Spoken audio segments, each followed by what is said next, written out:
to suffer the fate. He wanted to stay in front. Triple powerbomb to Cena.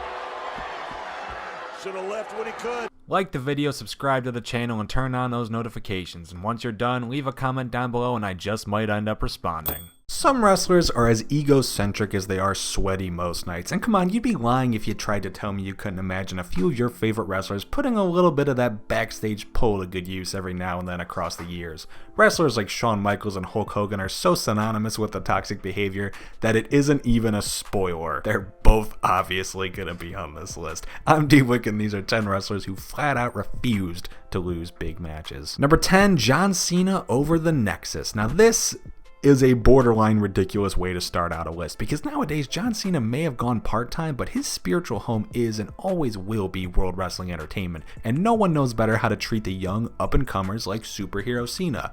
Except this was not the case a decade ago, so SpaghettiOs. The Nexus were the hottest thing in the company thanks to a series of vicious attacks set upon the company itself and the wrestlers working for it before John Cena walked into SummerSlam, ate a face full of exposed concrete before Super Cena-ing up and taking a 2-on-1 for the Team WWE victory. Despite the best attempts of Chris Jericho and Edge to explain how detrimental this would be to the 8 rising stars, Cena went for it.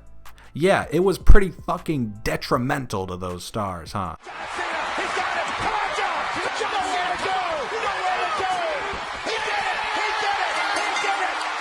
Number 9, the Shield to John Cena. Yes! Yes! Yes, justice really does exist in this world, and ironically enough, it was the Hounds of Justice providing it to the biggest stable-killing bastard of the 2010s. While the parallels might not be the cleanest between the Nexus and the Shield, I am sure that Wade Barrett sent his thank you cards in memory of the yellow and black to the boys in vests for standing their ground against the patriotic landmark that once became flesh. During their rise to the top, the plan was for John to hand the trio their first loss in some tag capacity, surely, but none of the Shield members understood the reasoning. And in hindsight, I don't get it either. So Rollins, the smart man he is, fought very hard against it until someone had the reasoning and common sense to, not fuck over their entire careers. And look what happened. A smart call, if I may. About to suffer the fate. He wanted to stay in front. Triple powerbomb to Cena. Should have left when he could. Number 8, Rey Mysterio over Dolph Ziggler. What the fuck is happening right now? Have all the true heroes of the WWE universe been sucking in Joker's laughing gas? Is that why little Ray dressed up as the Clown Prince of Crime? After picking up the Intercontinental Championship from Christopher Jericho, Mysterio was looking to elevate the titles 6 years before Cena and Bryan decided to show concern for the mid-card titles. Because of this, Mysterio actually refused not only to drop his Intercontinental Championship to Dolph Ziggler at SummerSlam, but pitch a perfect 3-for-3 consecutive shutout against him on pay-per-view. That is a lot of words negatively impacting Dolph Ziggler. Unfortunately for Ray, he'd end up dropping the belt very near after to John Morrison, so unfortunately for Dolph, he was sacrificed for just about nothing. Rey Mysterio refusing a job. What the fuck? Whoa, thinking 619. But no, the shoulder's down, and again, Mysterio has won. Number 7, Stone Cold over Brock Lesnar. Of all the things to eventually drive a wedge between Steve Austin and Vince McMahon behind the scenes, it came down to this. Of fucking course it did, except it wasn't really as bad as you might think. See, by 2003, Austin was very aware of his position. He was the top star still for sure, but by no means was he looking to run a monopoly over the main event. So when real-life GMO Brock Lesnar walked into the world of professional wrestling and everyone looked at him for more than, 0 seconds, it was pretty clear he'd be going places and needed to gain himself some momentum. Well, Vince's pitch around King of the Ring was for Austin to do the job for Lesnar during an early round of the tournament as something of a shock win, but Austin was not playing ball. Not because he wouldn't work necessarily. While he did think the setup would make Stone Cold look weak, he was more concerned over the fact that a match that big was getting zero setup and being given away on free television, a disservice both to Lesnar's potential and a star of Austin's magnitude. Both genuinely fair points. Vince disagreed wholeheartedly, and the Rattlesnakes soon walked out on WWE. Wait a minute!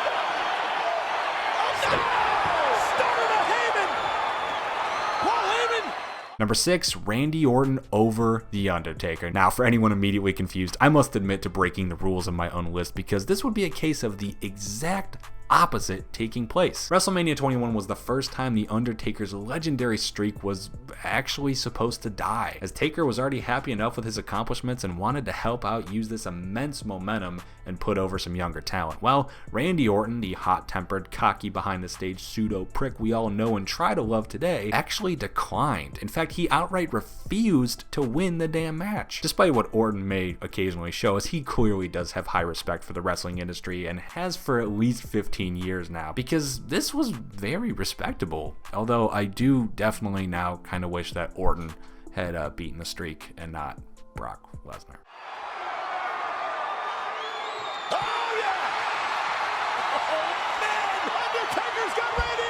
Number 5, Neville over Enzo. I mean, it's Enzo. It's Enzo Amore. It's this man you're seeing on screen. Can you really blame Neville? Despite being probably the best wrestler on the entire WWE roster, Neville was relegated to the lackluster cruiserweight division and one day told he'd be dropping their top title to Enzo Amore. May I remind you, this guy. Oh, I'm so sorry, Neville. Fun fact, he also apparently refused to lose to Hangman Adam Page at the currently upcoming Double or Nothing show. Should we do AEW content? Let us know in the comments down below. I'm actually very interested. You want this title? Because you're never gonna get it if you lay a hand on me and you know it, so go home. Oh, Neville has heard enough. Number 4, Hulk Hogan and Shawn Michaels.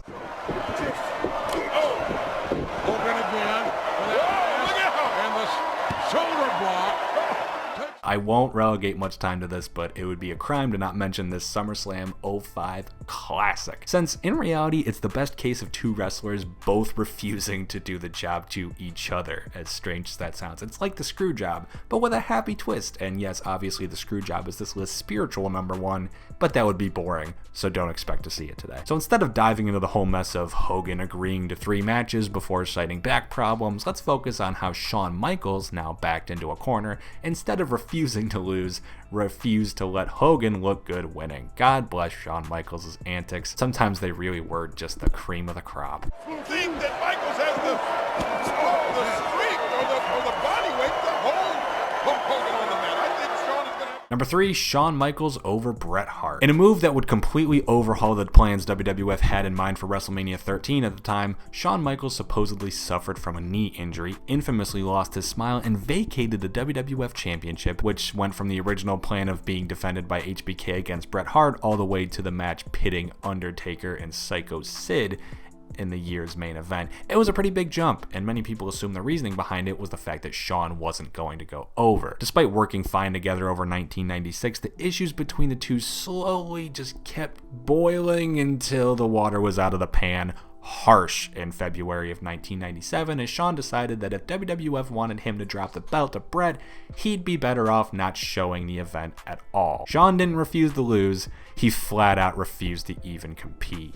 I take care of myself, and I have to go back and I have to find my smile, because somewhere along the line, I lost it. Number 2, Hulk Hogan over Bret Hart. And continuing on in the pattern of shitting all over Bret's hard work, we have yet another wrestling icon denying the excellence of execution victory, this instance taking place about half a decade earlier when Hulk Hogan constantly refused to put over the clear, obvious future of the industry. WrestleMania 9, for example, that's when Bret lost the WWF title to Yokozuna before Hogan came out, stole the belt for absolutely no reason. That was pretty weak. Why not let Bret just, enjoy his time in the sun? Well, that's pretty bad, but even more came at SummerSlam when Hogan went against his original word, decided he wasn't going to lose to Bret Hart, and quoted, "He's not big enough." Wow. Instead, he dropped the belt back to Yokozuna, left for WCW, and burned the bridge hard with Vince and Bret and everyone. It's Hulk Hogan. It's what he does.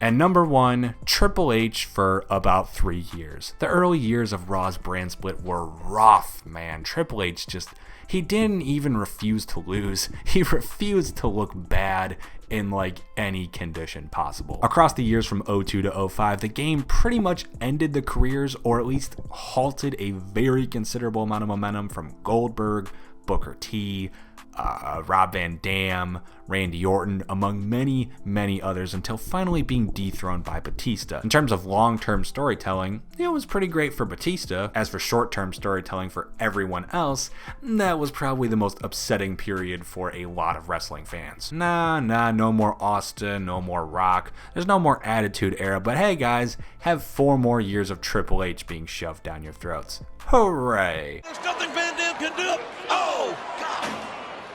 The belt shot right. Oh my gosh, on the steel. And those were 10 wrestlers who refused to lose. What are your thoughts? Let us know in the comments down below. After liking the video, subscribing to the channel, and notifications, that bell.